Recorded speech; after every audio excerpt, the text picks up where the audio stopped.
अस्सलाम वालेकुम जी, मैं आपकी मुलाकात करवा रहा हूँ डॉक्टर मोहम्मद इकबाल अंजुम साहब से। सबलाइन इमिग्रेशन कंसल्टेंसी के सीईओ हैं। आज मैं इनसे डिस्कस करने जा रहा हूँ कि स्टूडेंट वीज़ा के हवाले से क्या क्या ऑप्शंस हैं। मुझे बताएं कि स्टूडेंट के लिए कितने जो वर्किंग आवर्स हैं वो अपनी स्टडी के साथ ये बड़ा खूबसूरत आपने सवाल किया है। डॉक्टर साहब, पहले होते थे 20 आवर्स पर वीक, उससे स्टूडेंट का कुछ नहीं बनता था। और दूसरा ये था कि अंडर द टेबल बच्चे काम करते थे, गवर्नमेंट को टैक्स नहीं जाता था। एम्प्लॉयर जो है अपना पैसा बचाता था कि मुझे कम पैसे पे करने पड़ते हैं, और स्टूडेंट को भी कम पैसे पे करता था। गवर्नमेंट को जब पता चला कि एक्सप्लॉयटेशन हो रही है स्टूडेंट की, तो उन्होंने बहुत खूबसूरत दे टुक अ वेरी ब्यूटीफुल स्टेप।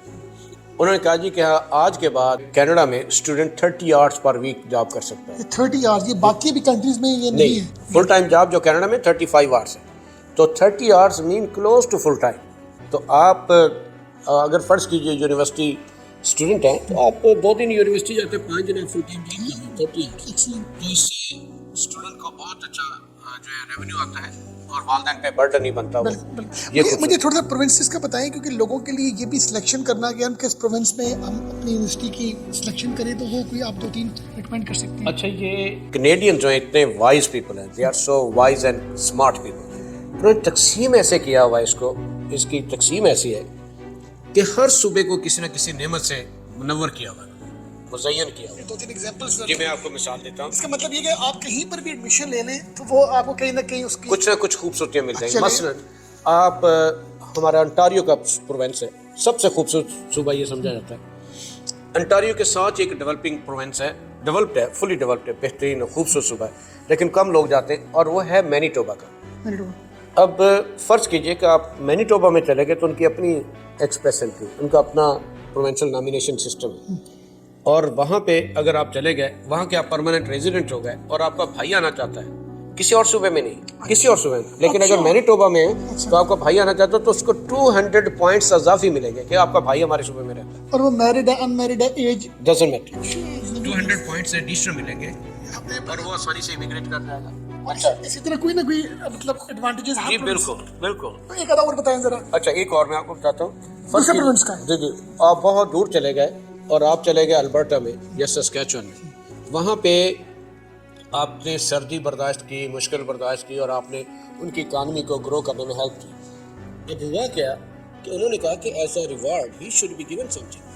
तो वो कहते हैं जी, आप जो कि यहाँ पर हैं, आपका भाई या बहन आना था, 100 नंबर की होती है, 600 पॉइंट्स की है एक्सप्रेस एंट्री इमिग्रेशन की, लेकिन वो कहते हैं 600 पॉइंट्स ये, और 600 पॉइंट्स हैं प्रोविंशियल नॉमिनेशन के। वो कहते हैं जी कि अगर आपका भाई या बहन हमारे पास आना चाहता है कोई, तो हम इसको अजाफी पॉइंट देंगे, 100 नंबर की, उनके 100 नंबर की है जी एक्सप्रेस एंट्री, उसमें से हम लोग आपको 20 अजाफी देंगे। तो अब 20 पॉइंट 100 में से बढ़ गए, तो आपके तो 20% अप हो गया, तो बहुत ज़्यादा ऊपर चला जाता है आपका मेरिट। मसलन ये कि आपके 63 पॉइंट्स बनते हैं, आपने एफए किया हुआ है, तो 10 100 बन गए, तो 73 आ गया, आप क्वालिफाई करते हैं। दूसरा जो है पीएचडी उसने की हुई है, लेकिन उसका वहाँ कोई नहीं, उसके 70 बनते, वो नहीं क्वालिफाई करते। बिल्कुल बिल्कुल। तो ये हर सूबे में कोई ना कोई खूबसूरती रखी उन्होंने। मुझे बताएं, जाते जाते थोड़ा सा ये एडवाइस करें कि जो स्टूडेंट्स हैं उनको ग्रेजुएशन के हवाले से वहाँ पर जाना चाहिए या मास्टर्स के स्टडी के हवाले से जाना चाहिए, क्या आप रिकमेंड करते हैं? ये बड़ा मुश्किल सवाल आपने पूछा है, क्योंकि आपका एक्सपीरियंस है, एक्सपोजर है। असल में बच्चों को बैचलर यहाँ से करना चाहिए, यहाँ से मास्टर वहाँ से करना चाहिए।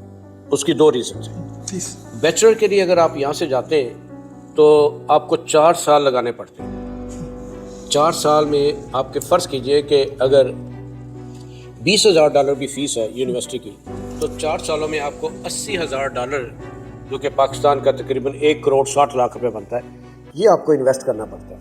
और फिर उसके बाद पोस्ट स्टडी वर्क परमिट मिलता है, फिर आप 1 साल जॉब करके फिर आपकी इमिग्रेशन आती है।